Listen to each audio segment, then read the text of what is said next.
All right, Nick, let's talk about the Dallas Cowboys. We're talking about the head coaching search for the Cowboys.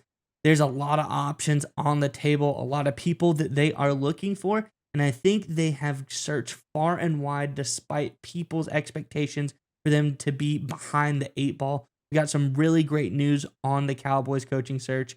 But before we get into that, I'm Andrew, and this is Saturday Morning Inspection.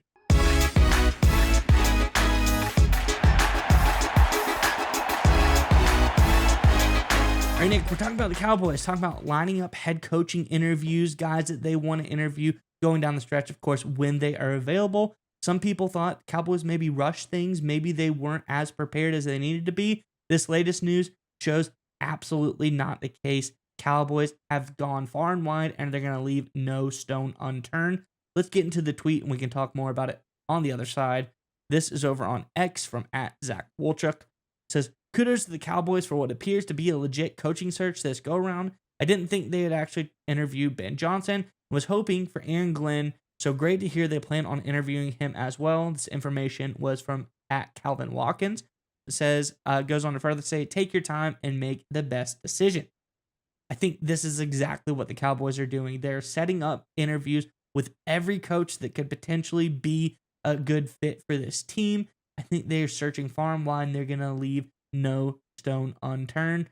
Curious what your thoughts are on this one, Nick. But before we get to you, Cowboys fans, in the comment section below, we've seen all the interviews they set up, but did they miss someone that you think that they should hire? Who do you think could be the best head coach for this team? Let us know in the comment section below. But nonetheless, Nick, what are your thoughts on everything Cowboys here?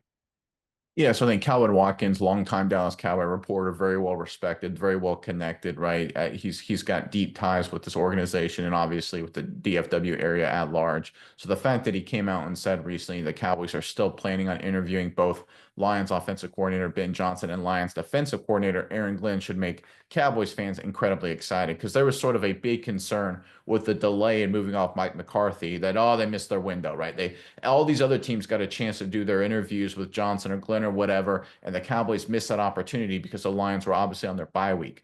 But there's an important few factors to understand here. The way the NFL is structured with these bye week interviews, it's kind of an awkward deal, and I think a lot of times it works against coordinators and potential teams trying to hire those coordinators as head coaches. It creates a weird vibe, right? Because it becomes a rushed environment. These coaches don't have a lot of time. They're trying to prepare for a playoff game the following week while they're also simultaneously preparing for an interview that they're going to do over Zoom. There's a limited amount of hours. It's kind of awkward. If the teams don't know each other, right? If it's a new face, like let's say Ben Johnson would be for Dallas, there's not a lot of connection there.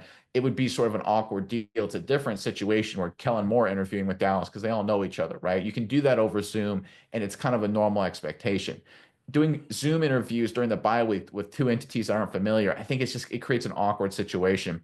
I remember earlier in my career working in a more corporate environment. I had a boss, and he would frustrate the heck out of me. I almost think it was intentional. He would want to do end of year reports and end of year like kind of interviews for like raises and stuff like that, like on a dime. He like come by my desk like, you have 5 minutes to do this discussion, and it would throw me off. He wouldn't be very well prepared because he kind of rushed it. It would be just an awkward discussion. None of us got what we wanted out of it going forward. That's what I feel like these Zoom interviews are like when you have these bye week interviews. The coordinators, they kind of only halfway focused. The teams, it's over Zoom. You only have a short time frame. You're kind of scrambling to fit as many of these Zoom interviews in during the bye week. I think if you wait until you get the in-person discussions, once that team's playoff run has ended, it gets a better feeling. You get to talk to the coordinator and say, okay, is this a good fit? Do I like what he has? And the coordinator gets to see the best of the potential team. Because let's be totally honest, anyone who's interviewed for a position over Zoom and you're talking to a potential company you want to work for, you have no idea how good the vibe is. And Zoom is so awkward and clunky at times, or Teams or whatever, video interviewing.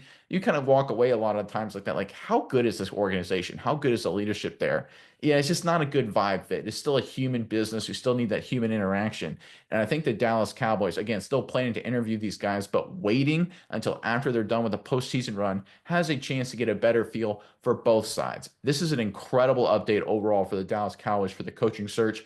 Obviously, they're making a lot of headlines because you had Deion Sanders involved and things like that. But the reality is this is a methodical and thorough search, and the biggest name candidates, based on Calvin Watkins reporting, who is a very good reporter, should still interview with the Cowboys after their postseason run ends. I think should get Dallas fans very excited.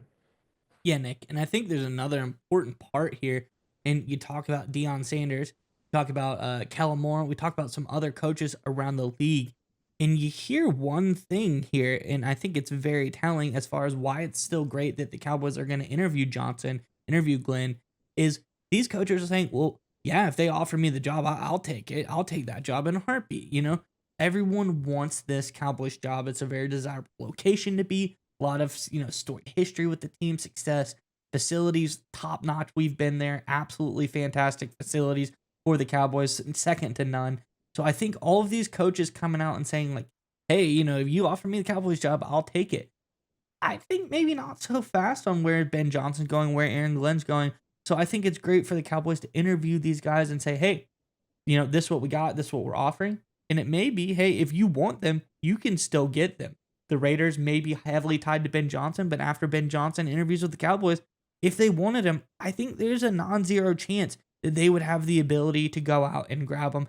So I think this in-depth coaching search from the Cowboys, and like you said, sometimes the first to start isn't going to be the best. Sometimes it's better to wait until ideal circumstances rather than being the first person to talk to someone, no matter the case. So I think this is a really good, search from the Cowboys. I think this time around, this coaching search makes me feel real comfortable that they've left no stone unturned. They're not rushing into anything. Whether they pick the right coach or not, that's going to be on Jerry Jones and co. But I think they have all the information in front of them and are set up to make a really informed decision. Yeah, one final point. You hit on something incredibly important there. I want to highlight it. The strength of the Dallas Cowboys, in terms of their sales pitch to coordinators, is not over Zoom, right? Jerry Jones and Stephen Jones sitting there on a Zoom call talking to you.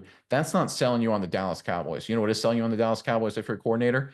Going to AT&T Stadium, going to the Star, seeing the facilities, you just talked about. The scale and beauty, incredible nature of these things is absolutely bonkers. Just it's anyone who hasn't, we highly recommend it because it's totally worth it. I think that's the sales point for the Dallas Cowboys. So a Zoom interview is actually the worst. You get to see the worst side of the Cowboys because you just stare at Jerry Jones for 2 hours. The best side of the Cowboys is when you go to Arlington, when you go to Frisco and you see these places, you see these facilities, you see just the incredible power behind this franchise. I think that's why waiting to do these in-person interviews down the line here, whether it was Johnson, Glenn, whoever, is a really smart move for the Cowboys. And again, this is an exciting update. I know a lot of Cowboys fans were down on the dubs thinking, oh, we missed these windows on a lot of these guys. Doesn't appear to be the case. The Cowboys will have their shot to get any coach they're looking to hire.